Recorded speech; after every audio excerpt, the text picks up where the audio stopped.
The Starks trusted the phrase. Bad move. 8 great houses define the power map of Westeros, and here's what nobody admits. They're all built to fail. Honor gets you killed. Schemes backfire. Even dragons can't save you. So today, I'm breaking down why every great house is a ticking time bomb, region by region, show versus book, using the betrayals that prove one thing. In Westeros, survival isn't about being the strongest. It's about being the last one standing when everyone else self-destructs. The North and the Vale. Honor gets you killed. House Stark rules the North with honor. Here's the catch. Honor is a death sentence in Westeros. I'm Stickman Targaryen. Winter is confusing. I explain it. Winter is coming sounds ominous. Winter is coming. You'd think the Starks would be prepared for anything. Sounds smart until you realize they're not prepared for the one thing that kills them every time. Doing the right thing. Ned Stark's rigid moral code gets him executed in Season 1. The books, same outcome. The book Starks aren't completely naive. Robb has a will naming Jon Snow his heir. Catelyn understands politics better than her show counterpart. They're still doomed. And that's where it breaks. When Robb breaks his marriage pact with the phrase, for love in the show, political necessity in the books, he signs his death warrant. The Red Wedding isn't just murder, it's a masterclass in consequences. Walder Frey and Rose Bolton butcher the king in the north at a wedding. They violate guest right, the most sacred rule in Westeros. And here's what makes it terrifying. They don't just kill Robb, they kill the idea of a northern rebellion in one night. The Boltons take Winterfell, the Freys get Riverrun, the Starks scatter like leaves. The show treats that as the full stop.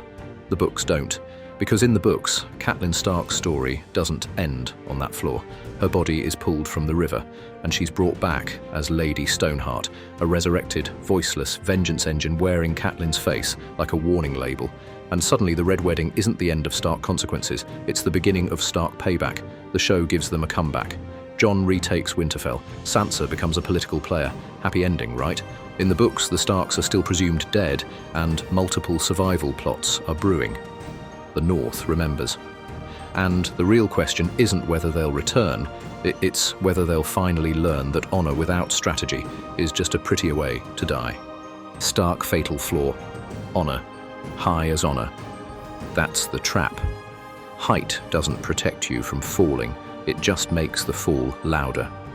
Lysa Arryn is obsessed with Littlefinger, Peter Baelish, the human embodiment of trust issues. He doesn't invent her instability, he weaponizes it. In both the show and the books, after Lysa catches him kissing Sansa, she drags Sansa to the moon door. And Littlefinger ends the problem permanently. He shoves Lysa out the moon door to her death. Here's the Vale's fatal flaw. Paralysis.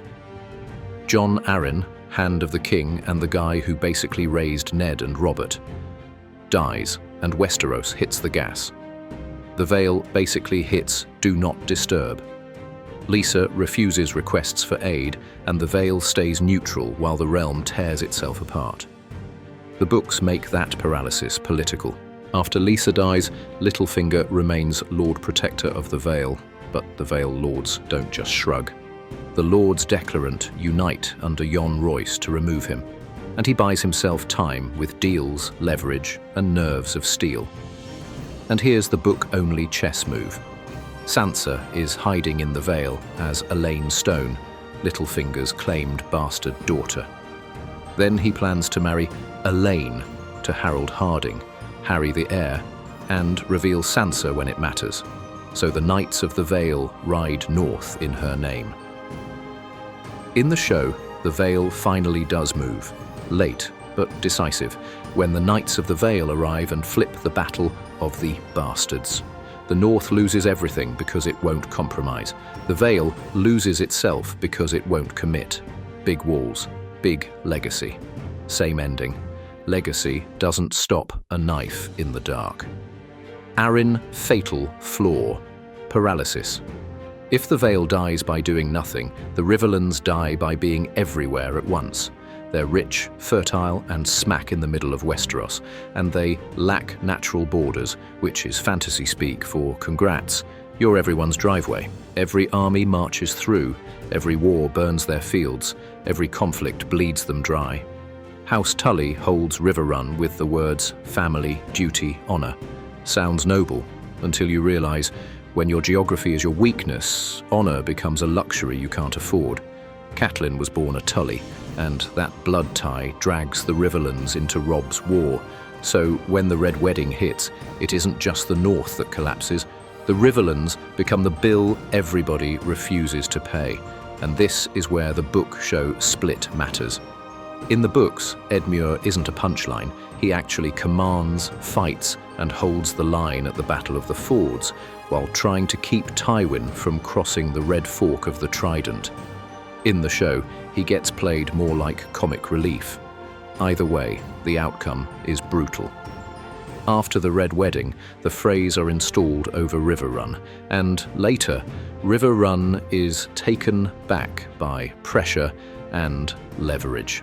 In the books, Jaime forces a surrender through Edmure, the siege ends without a massacre, and the Blackfish escapes. So, no, House Tully doesn't vanish, but they do get knocked off the power map. Their seat is taken, their heir is a prisoner, their homeland is a battlefield. Geography is destiny. You can have family, duty, honor, all of it. If you're in the wrong place at the wrong time, you don't just lose the war, you become the place wars happen. Tully, fatal flaw. Geography. The Iron Islands worship the drowned god and live by one rule. We do not sow. They're raiders, not builders. They take what they want. Here's the problem. They keep losing, because every time they win a battle, they lose the war. They don't grow power. They steal it, and stolen power never lasts. Balon Greyjoy rebels against the Iron Throne after Robert takes power. It fails. Hard. Balon surrenders, his two older sons are dead, and Theon is taken to Winterfell as Ned Stark's ward, basically a hostage to keep Balon in line. Theon grows up with the Starks, then betrays them to prove he's iron-born enough. It doesn't work. In both versions, his story is the same kind of tragedy. He tries to become the man his father wants, and gets destroyed for it. Now, the real book show, Split, Euron Greyjoy.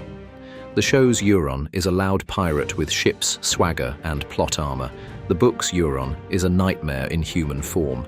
He shows up at the Kingsmoot with a Valyrian dragon horn called Dragonbinder and claims it can bind dragons to its master. That's the Greyjoy pattern. Chase the old way, refuse to adapt, and call it pride. They raid, they lose, they rebuild, they raid again. Nothing changes. Every Greyjoy plan ends the same way, a short high, then a long drowning. Greyjoy fatal flaw. Refusal to adapt. House Lannister is the richest house in Westeros. Their official words, "Hear me roar."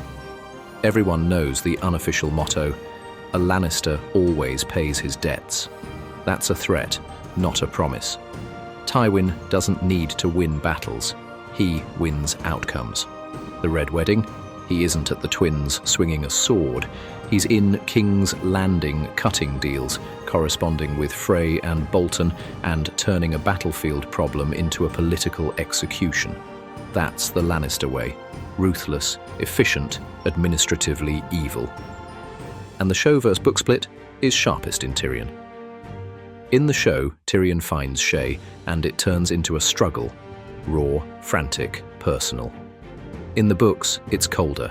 Tyrion finds her in Tywin's bed wearing the hand's chain, she pleads, and he strangles her with it anyway, then goes to Tywin.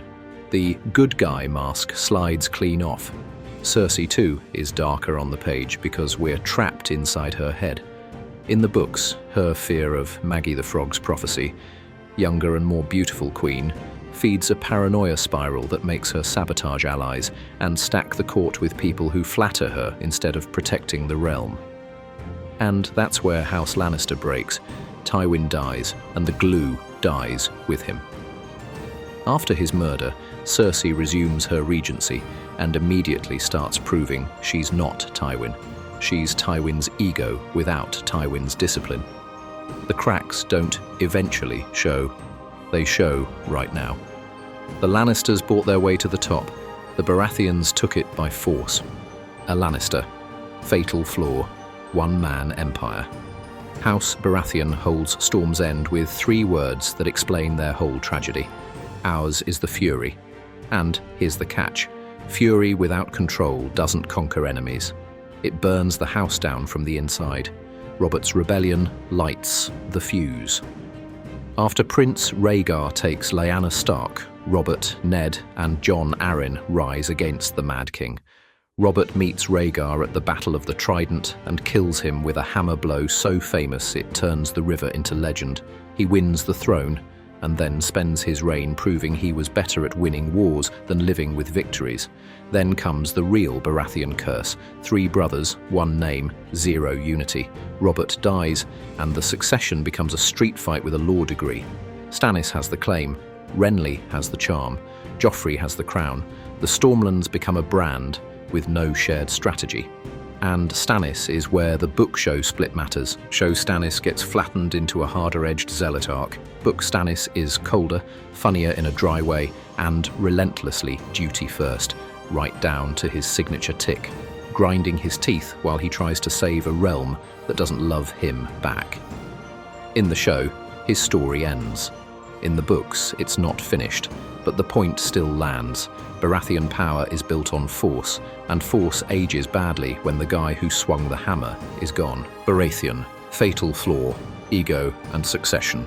House Tyrell rules the Reach with the gentlest words in Westeros, growing strong.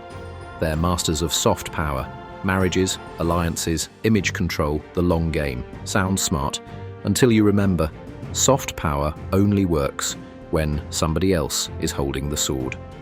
The Tyrells attach themselves to kings like a climbing rose. First Renly, then the Lannister-backed crown. And yes, Olenna takes Joffrey off the board. In the show, she straight up confesses it to Jaime before she dies. In the books, the mechanics are darker and cleaner. Joffrey dies from the Strangler, smuggled in the amethysts of Sansa's hairnet at the Purple Wedding. Now, the big divergence. The show obliterates Tyrell leadership in King's Landing with the Great Sept explosion, Margaery, Mace, Loras, etc., turning a political chess match into a demolition derby. The books keep the Tyrell machine alive. Margaery's case is weak enough that she's released into Randall Tarley's custody pending trial, and Mace refuses to leave King's Landing until she's cleared, while a whole new threat, Connington and his boy, i.e. the Egandew young Griff situation, pressures the realm off-screen from where the show never goes. So the Tyrell flaw isn't they're dumb, it's that they built an empire on influence, and when violence shows up with a receipt, influence can't block a blade. Tyrell, fatal flaw, soft power without hard protection. House Martell rules Dorne with unbowed, unbent, unbroken. They didn't join the Seven Kingdoms through conquest. They joined through marriage and negotiation after generations of, good luck invading us. Pride comes before the fall. Dorne doesn't rush. And sometimes that patience turns into a blind spot, because the longer you wait, the more the board changes without you. The show turns Dorne into a shortcut. Sand snakes, quick revenge beats, and a storyline that gets heavily simplified. The books. Dorne is a slow-burn chess match, and its player is Prince Doran Martell. Arianne Martell exists and matters, but she's cut entirely from the show. Doran's real game is long vengeance for Elia, first via a secret Targaryen marriage pact, then by sending Quentyn across the sea to try to bind Dorne to Daenerys. And when a new dragon appears in Westeros, a young man claiming to be Aegon Targaryen, young Griff, Doran sends Arianne to investigate and potentially align. Oberyn's trial by combat is iconic in both versions, and just as brutal. That's House Martell in one sentence, unbroken, but not unpunished. Martell, fatal flaw, Pride and long game overreach, 8 houses, endless betrayals. One lesson, power costs everything. The Starks are losing, the Lannisters are imploding. The game never ends. Here's what nobody wants to admit. The houses that survive aren't the most honourable or the richest. They're the ones willing to do whatever it takes and live with the consequences. Drop your house in the comments and tell me which fatal flaw kills fastest: honour, paralysis, geography, pride, or ego. If this made Westeros make sense, subscribe. Next episode, House Targaryen. Because if the realm is a bomb, they're the match.